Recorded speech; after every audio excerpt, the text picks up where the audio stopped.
are really extraordinarily experienced. They know the dangers they are going to face when they go to West Africa to deal with Ebola patients.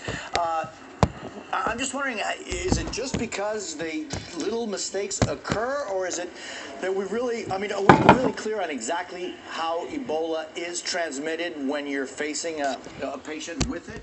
Right now, the science says that it's from bodily fluids, from vomit, from feces, from urine, from saliva. So at this time, that's what we know. It is not transmitted, it is by air. It is not airborne at this time. And yes, there was some type of break where there was transmittance, but we have to remember, these people are humanitarians. They are doing something. They are fighting in the trenches and on the front line. They are in contact with people who are very sick and when there's a lot of secretions, and they're doing their best.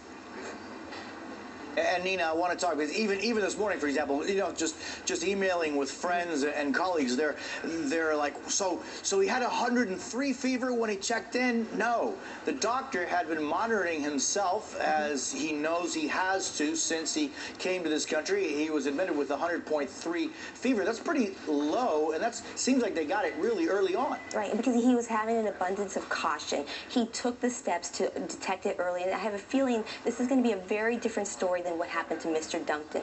Early detection has been shown to improve the overall outcome, and I think we're going to have a very different story written here. Okay, so let's talk about, that he got in a cab, that he went bowling, etc., even the day before he checked himself in.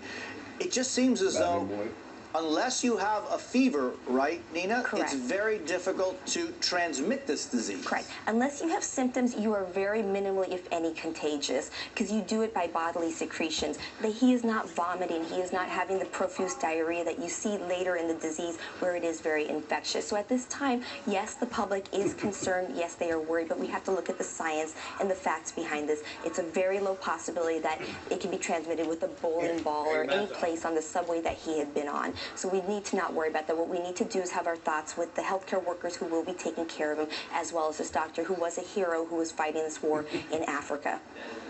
It's really good of you to underline that exact issue. Now, talk to me about his fiancée and these two close friends. There is a concern there, which is different than, the bowling balls or touching a taxi.